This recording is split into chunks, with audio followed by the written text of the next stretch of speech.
Welcome to my class. I'm Drew Collop. In today's class, we're going to examine word problems. Working with word problems can be a challenge, as math is its own language on its own. It's a language of the universe. Being able to convert word problems into mathematical statements is a skill you need to obtain. For today's class, we're going to start with a warm-up. What I'd like you to do is I'd like you to read through each of these statements and convert that from words into an equation. We have A, B, C, D, and E. Take some time and convert these statements into equations.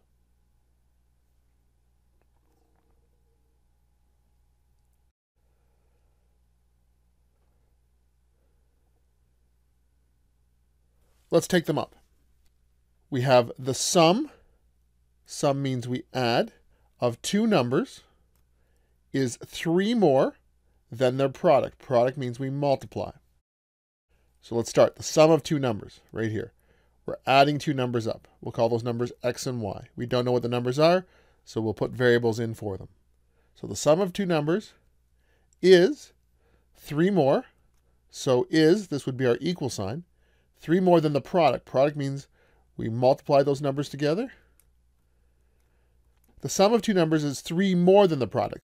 So this side over here is 3 more than the other side. So to balance that out, I must put plus 3 there. Alternatively, it also could have worked as this. Again, the side was 3 more. We can either add 3 to one side or subtract 3 from the other side. And you can see all we've done in this case was just swing the 3 over to the other side. It's exactly the same equation. Let's look at B. The sum of two numbers. Again, we're adding two numbers up. Is 3 less, so I'm subtracting, than their product. So we have the sum of two numbers, and that's 3 less than their product. X times y. Now, over here, this side is 3 less. So in this case, I put minus 3 on that side, or alternatively, I could balance it out just the way I did above. I could add 3 to that side, and then both sides would be equal. Let's look at C. A number is multiplied by 3. The result is the same as the number decreased by 2. So I'm subtracting here. So a number is multiplied by 3. So we'll say x is that number. We're going to multiply by 3, so 3x. And the result, this is your equal sign, is the same as the number x decreased by 2. So in this case, we only have one unknown. It's the number. So the number multiplied by 3 is the same as the number decreased by 2. Here's your answer. D now. A number is increased by 3 and then multiplied by 2. The result is 2 more than the original number. So a number is increased by 3. So I'm adding 3 to that. And then, that's important, and then it's multiplied by 2. The result, equal sign, is 2 more than the original number. The original number was x, and the result is 2 more than that. So there's 2 more on this side than the original number. So to balance it out, I have to add 2 to that. Let's do E now. The quotient of two numbers is equal to half their product. The quotient of two numbers, that means divided by. So the quotient of two numbers, x divided by y. That's equal to half their product. So we have the product of those two numbers, x times y, and we're going to divide by 2. You also could have written this as x divided by y is equal to 1/2 x times y. These are exactly the same things, right? Put this over 1, multiply that out. So being able to convert language into mathematical equations is the goal of studying word problems. I've said this before. In the laboratory, when you have a protocol you have to work through, in essence, you're solving a word problem. You have to read through the protocol, determine what variables you need to solve for, build those equations, collect your data, and solve. Let's look at example 1 and review the steps to solve a word problem. Example 1, one more, so we're adding, then 3 times a number is the same as the sum, we're adding, of 7 and the number. Find the number. Step number 1, when we're solving a word problem, define your variables. We only have one value that's unknown. So we're going to write a let statement. Let x be the number.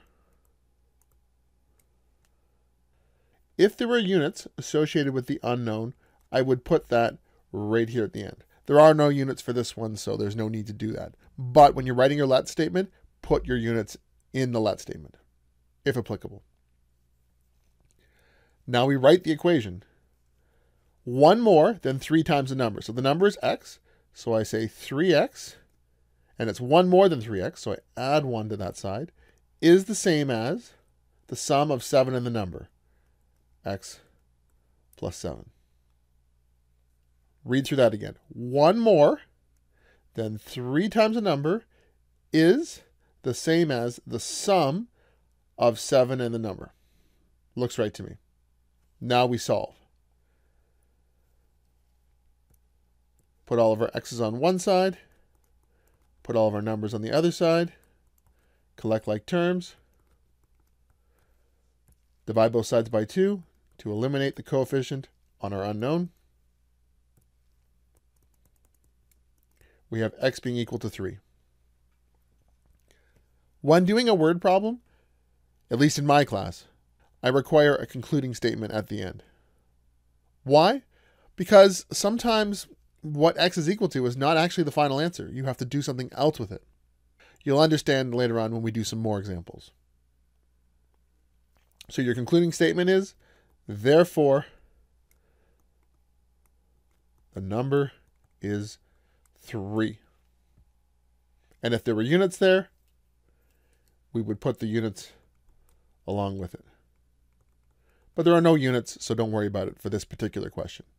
But I want to see your units both in your let statement and in your concluding statement. Let's just examine some number problems today. In our next lecture, we'll apply this to the laboratory where we're working with mixture word problems. But for now, let's just focus on numbers. Example number 2. 8 more than 3 times a number is 23. What's the first thing we have to do? We have to write a let statement. Let x be the number. This would be a 4-mark question, and 1 mark would be for your let statement. If you refuse to do your let statement and your concluding statement, you get 2 out of 4. Please make sure you are following the guidelines here. The reason why I want this to happen is because later on we're going to work with more than one variable, and it can be very confusing. As a result, it's really important that you define what your variables are. For now, we're just dealing with very simple problems. It looks like a waste of time here, but I'm trying to build skills in you you're going to need later on. So we wrote our let statement. Let x be the number. Please remember, sentences start with a capital letter and end with a period. They don't start with an arrow.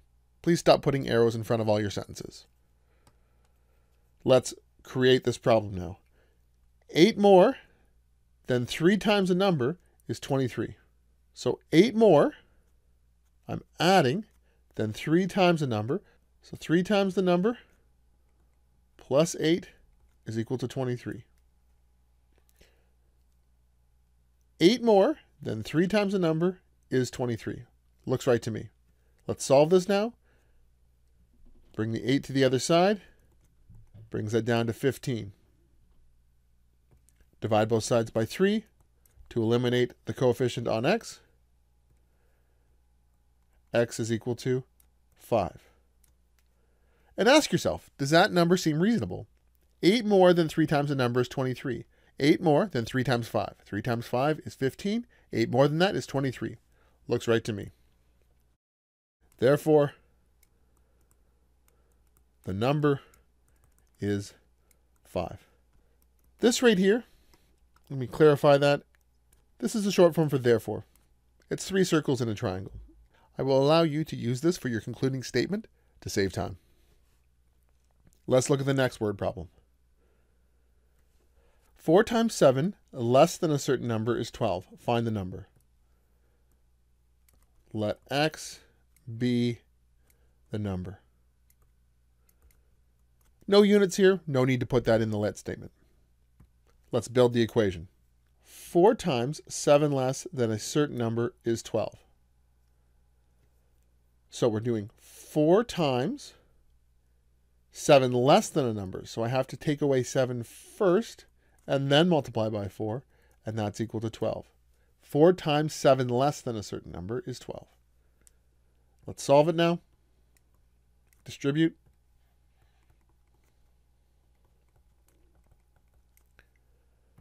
Rearrange. Swing the minus 28 to the other side. Becomes positive 28. Positive 28 plus 12 is 40. Divide both sides by 4 to eliminate the coefficient of 4 on your x. And I'm left with x is equal to 10. Therefore, the number is 10.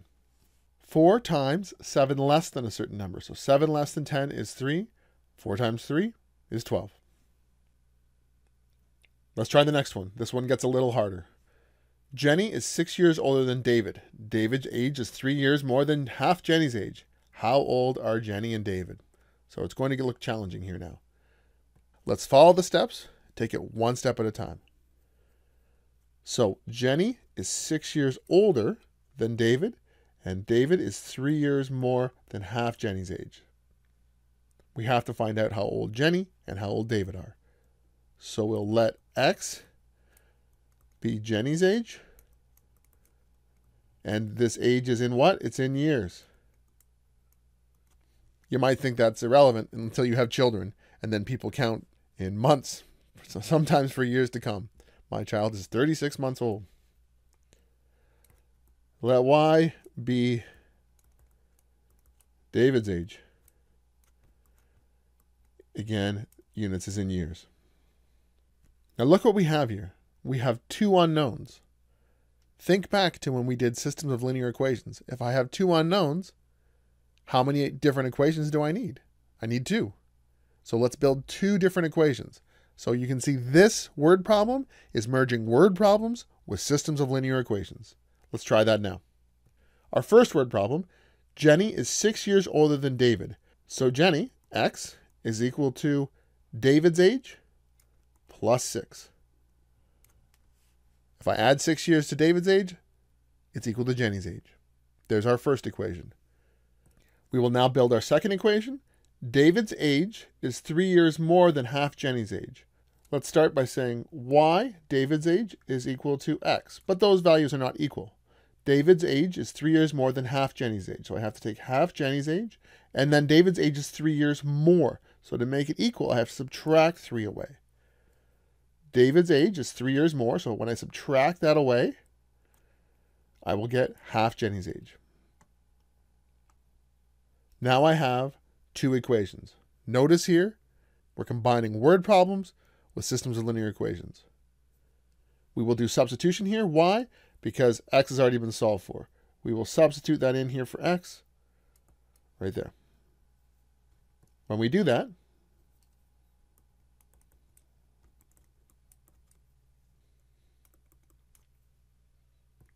we eliminate the x variable. Now we only have y as an unknown. We have fractional equation. Multiply both sides by the lowest common denominator to eliminate the fraction. And then we'll rearrange all y's on one side, all numbers on the other side, and solve. Y is equal to 12. Is that my final answer? It is not. I have to solve for x. So let's sub y is equal to 12 into, we'll call this equation 1, we'll call this equation 2, into equation 1. X is equal to y plus 6. I'm going to remove my y and put in there my 12. X is then equal to 18. So I have my x and I have my y values. Write a concluding statement now. Therefore, what was x? X was Jenny's age. Therefore, Jenny is 18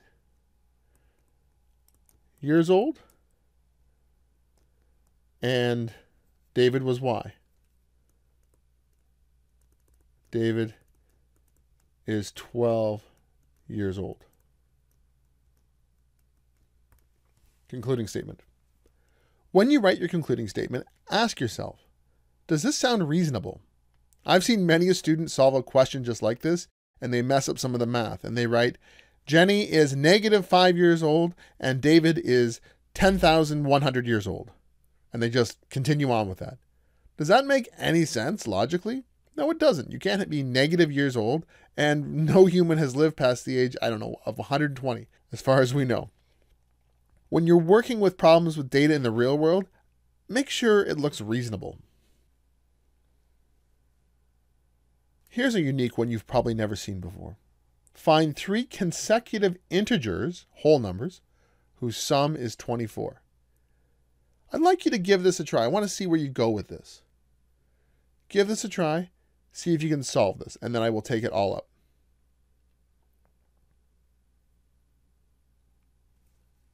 Let's take it up.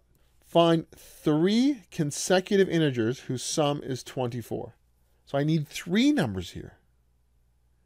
But I don't need to have 3 separate variables. I'll show you why. What does consecutive mean? Consecutive means one after the other.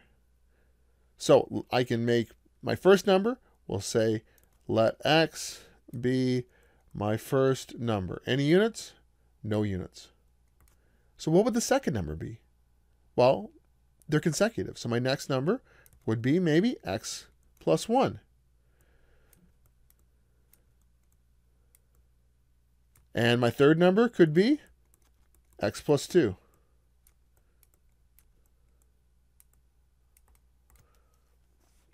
This would give me 3 consecutive numbers. It doesn't matter what I put in for x. Whatever I put in for x, I will get the next number and the number after that. You could also have it set up as x minus 1, x minus 2. That would also work. Or we can have x minus 1, x plus 1.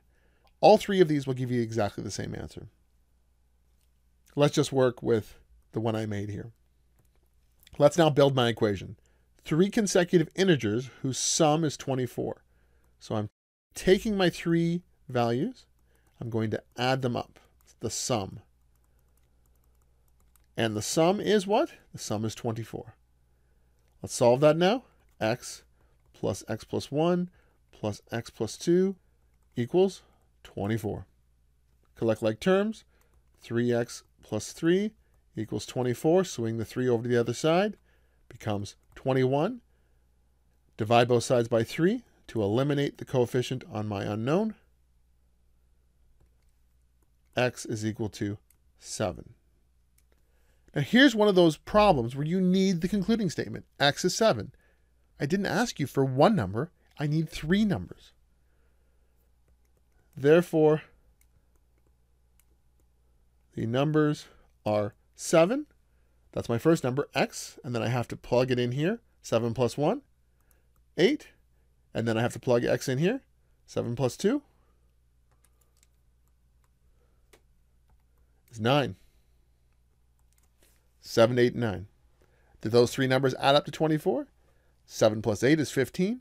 15 plus 9 is 24. Checks out. So again, the steps when solving a word problem. Step number 1. Write your let statements defining your unknowns. Step number 2. Build your equation. Step number 3. Solve the equation. Step number 4. Write your concluding statement.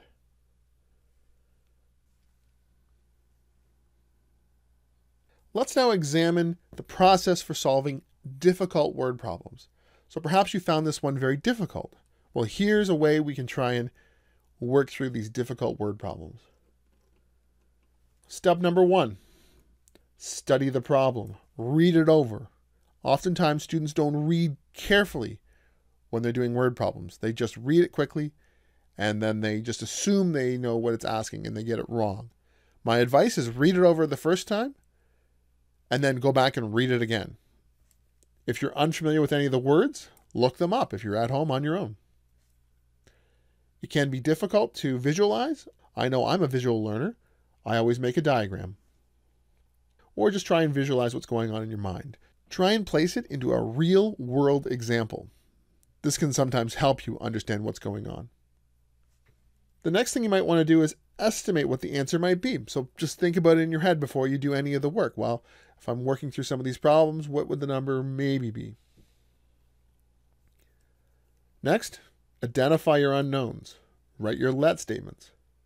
If there's more than one unknown, make other terms for the other unknowns. And if you have units, put that in your let statement. Next, write and solve your equation. You're looking for a relationship between these two variables. That's what we do in science. We look at the world around us and we think, well, this parameter might be related to that parameter. How are they related? That's when we do experiments. Includes units in your final answer. If there's a second unknown, be sure to find the other ones as well. Check your answer. See if it looks reasonable. I spoke about this before when I talked about ages. A negative age or an age above 120 is not really reasonable. Many times, students are doing time questions and they solve for a negative time. Mathematically, negative time is valid. However, if you want to debate that with me, I will ask you to show me your time machine. If you made an estimate, see if what you estimated agrees with what you actually solved. Finally, write a concluding statement. These are all great ways of solving word problems. When you get into physics class, physics is just all applied math. You're going to be taking examples in the real world as word problems, converting them into mathematical equations and solving them. Quite often as well in physics, you have many, many variables. So I would always recommend you define those variables first.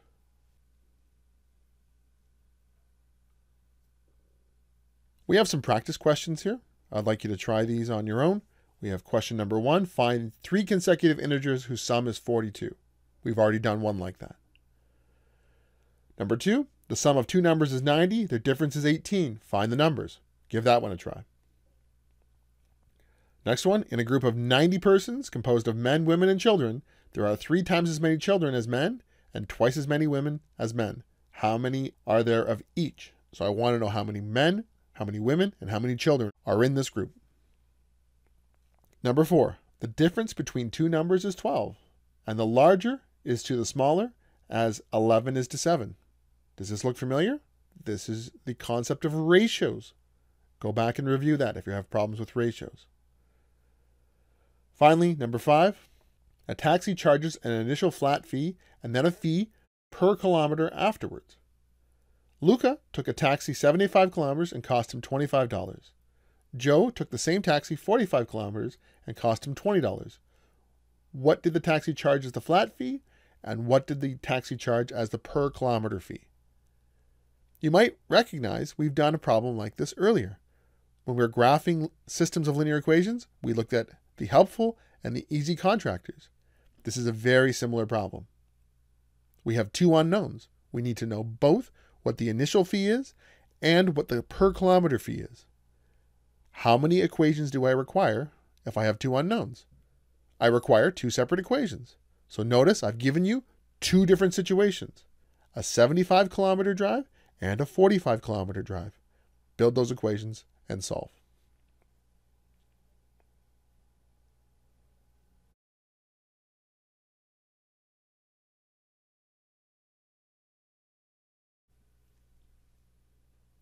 Let's take them up. Find 3 consecutive even integers whose sum is 42. A new word here, even. What does even mean?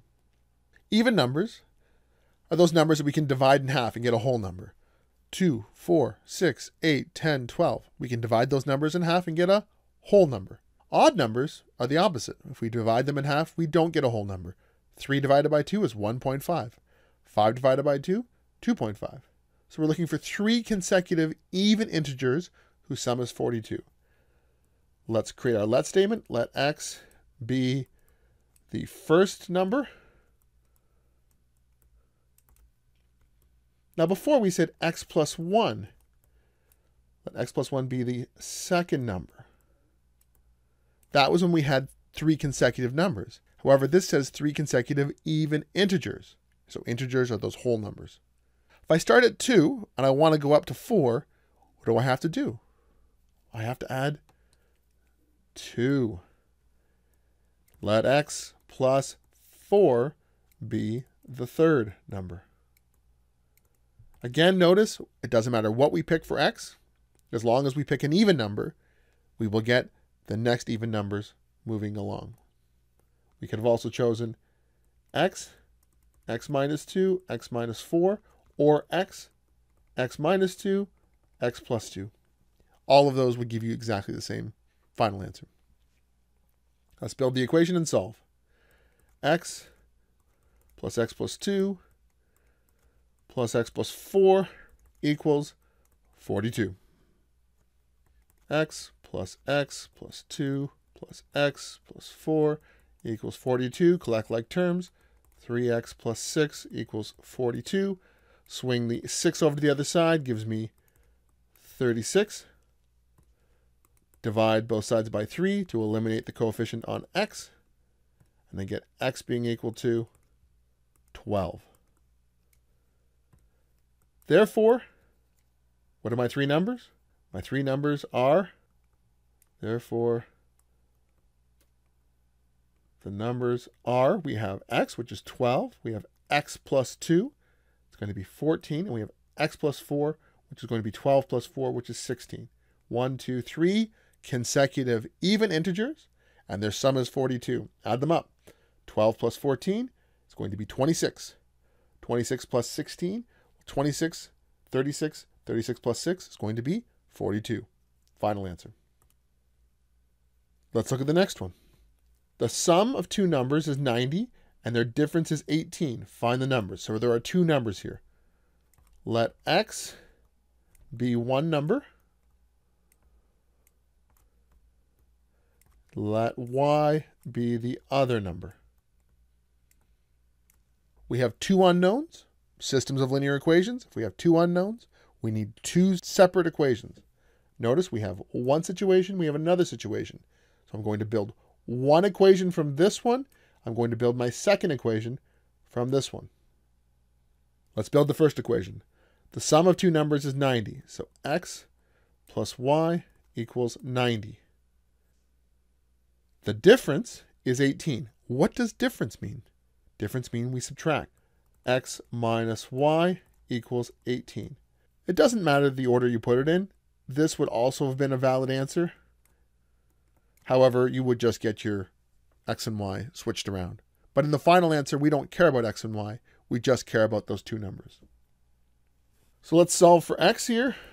We swing the y to the other side, 90 minus y. And now we know what x is. We're going to sub that in here for x. So 90 minus y equals 18. We'll now solve. 90 minus y equals 18. 90 minus 2y equals 18.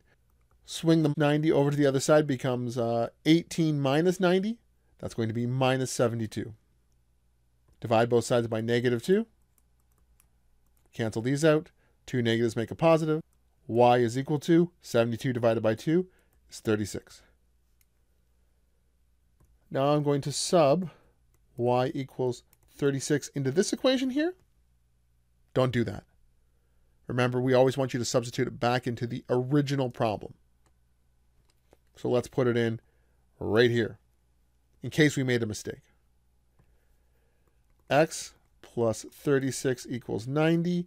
X is equal to 90 minus 36, so x is equal to 54. Write your concluding statement. Therefore, the numbers are 36 and 54. Do those numbers add up? Let's see. The sum of 2 numbers is 90. 36 plus 54, well, 30 plus 50 is 80. 6 plus 4 is 10. That's going to be 90. Their difference is 18. 54 minus 36 is 18. Therefore, it checks out.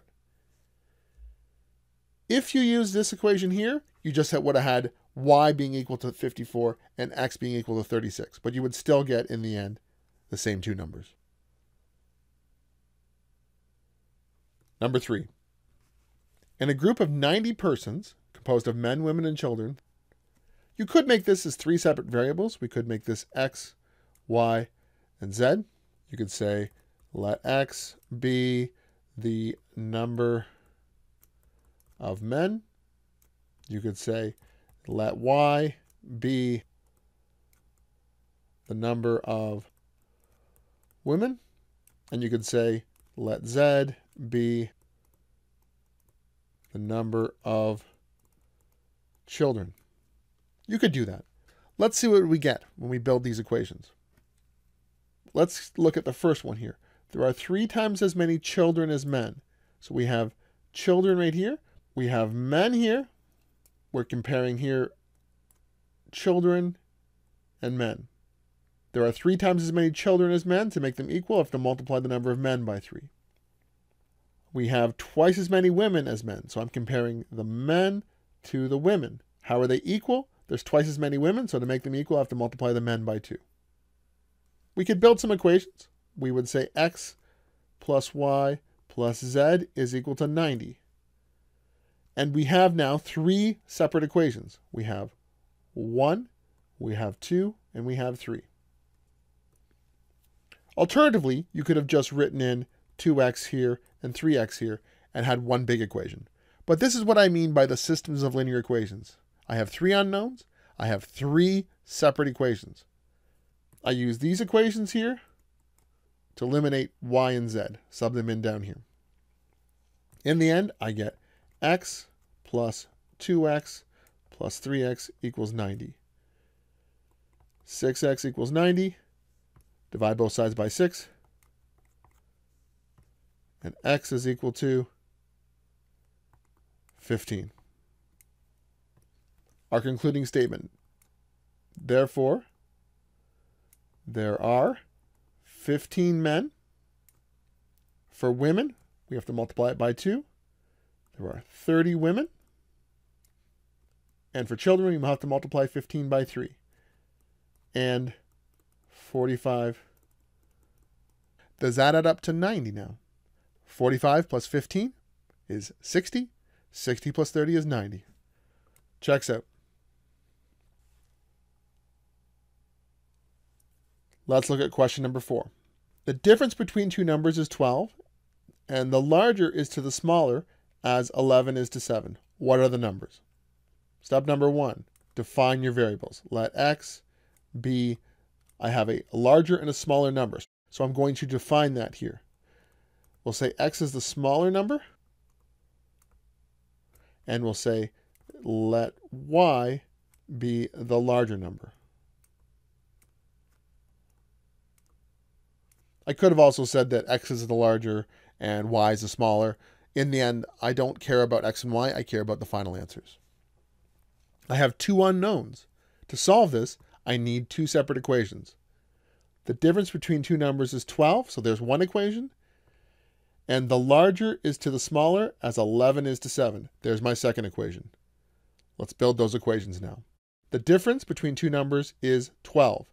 Well, here, notice the answer is positive 12. So if I have a larger and I have a smaller number, I will have to take the smaller number away from the larger number to get a positive value. Now, if we did it the other way, x minus y, I'm taking a large number away from a small number, in which case it would be minus 12. There's my first equation. Second equation, the larger is to the smaller, so the larger, y, is to the smaller as 11 is to 7. Remember our ratios. Let's write that as a fraction now. And here are your 2 equations. One equation, 2 equations. We have 2 unknowns. We need 2 separate equations. Let's now solve this. Let's solve for y. Swing the x to the other side, becomes positive x. Let's substitute that in for y right here. x plus 12 divided by x equals 11 over 7. You can see we have everything now in terms of x. Our y has been eliminated by substituting in what y was equal to from the other equation. Let's now solve. Cross multiply here. 7 times x plus 12 is equal to 11 times x.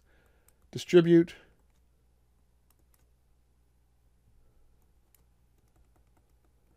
Rearrange now. Let's swing the 7x to the other side. Minus 7x. And we combine those together. 11 minus 7 is going to be 4. Divide both sides by 4 to eliminate my coefficient on my x. X is equal to 21. That's not the final answer, though. Let's sub x equals 21 into my original equation right here. So y minus 21 equals 12. Swing it over to the other side. We have 12 plus 21. Y is equal to 33. Concluding statement now. Therefore, the numbers are 21 and 33. Let's double check that. The difference between two numbers is 12. 33 minus 21 is 12. The larger is to the smaller as 11 is to 7. So the larger is to the smaller. I can pull out a common factor of 3 here, a common factor of 3 there. What do I get? I get 11 over 7. Checks out, checks out. Looks like the correct answers are 21 and 33. Final question. In this question, we're looking at a taxi service. They charge an initial rate and they charge a rate per kilometer. We want to know what the initial rate is and what the per kilometer rate is. I have two unknowns. I need two separate equations. I can get that because I've taken the taxi 2 times and I have the cost and I have the number of kilometers. Let's define our variables. Let x be the flat fee of the taxi service. And this would be in dollars. Let y be the fee per kilometer of the taxi. Again, this is also in dollars. Let's look at the two examples now. We had 2 people here, just made up some names. Luca took the first ride, and Joe took the second ride. So we're building 2 equations based on their rides. For Luca, the cost was $25. They got in the cab. There's initial flat fee. That's our x. And then we add to that the fee per kilometer multiplied by the number of kilometers. He traveled 75 kilometers. Over here for Joe, cost is different. $20. Again, it's the same flat fee. We're adding on, in this case, a different number of kilometers. He only traveled 45 kilometers. So it makes sense, right? This person traveled fewer kilometers, so the cost is lower. Let's now solve this.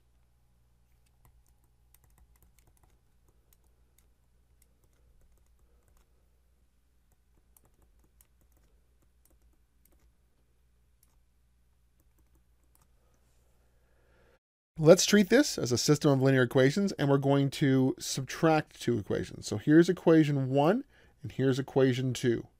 Let's subtract equation 2 away from equation 1. So let me write that down here. So we have equation 2. We have equation 1 right here. And equation 2, we'll put that beneath it. We'll line up like terms. And in this case, look, I'm subtracting it. So I have to make all these negative. I'm flipping the sign on them. And now I subtract it. 25 minus 20. I get 5. 75 minus 45. 30y. And here, my x's are 0 x's. So in the end, 5 is equal to 30y. Divide both sides by 30 to eliminate the coefficient there. Y is equal to, well, this is 5 over 30. This is equal to 1/6, which is 0.166666666. At this point, we could round it off, but let's not round it off yet. Why? Because we have to solve for x. And when we substitute our y value in, we do not sub in the rounded off value. Very important. Remember, do not round off until the final answer. So if you were to round off this y value, make sure you use the 0.166666 in any further calculations. Let's do that now. So we're going to sub in y is equal to, just to make things simpler, I'm going to keep it as 1/6. That way I don't have to transfer the repeating 6. 20.00 is equal to 45. Substitute in what y is, plus x. Now we solve. 45 divided by 6, 7.5. Plus x. Swing the 7.5 over to the other side.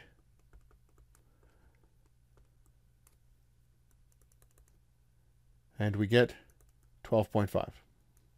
Now that we've finished the calculations, let's round both of these off. How many significant digits do they need? Well, we're talking about money. With money, we always round off to 2 decimal places. So this is approximately equal to $12.50. And y is approximately equal to 17 cents. Let's write our therefore statement. Therefore, what do we got here now? Y was our per kilometer fee, and x was the flat fee for the taxi. Therefore, the flat fee was $12.50, and the per kilometer rate was 17 cents. Does that make sense? Would it make sense if I said the flat rate was 17 cents and the per kilometer fee was $12.50? No, that wouldn't make sense. So make sure when you're analyzing this, see if it logically makes sense. Oftentimes, if you've made a mistake in your math, it will show up in the final answer as being an illogical situation. Hopefully you see the value in writing let statements and concluding statements. I know many students try to avoid these. They feel it's wasting time. However, if you get the wrong answer, it's a complete waste of time. So I would advise you to define your variables. And when you get to physics class, definitely define your variables. If you don't define your variables in physics, you won't be able to solve any problems. In today's class, we looked more closely at word problems. We went through the steps to solve a word problem, creating a let statement, building your equation, solving your equation, and then writing a concluding statement at the end, making sure you fully answer the question. In addition, we combined our knowledge of systems of linear equations with word problems. For now, we're just dealing with numbers.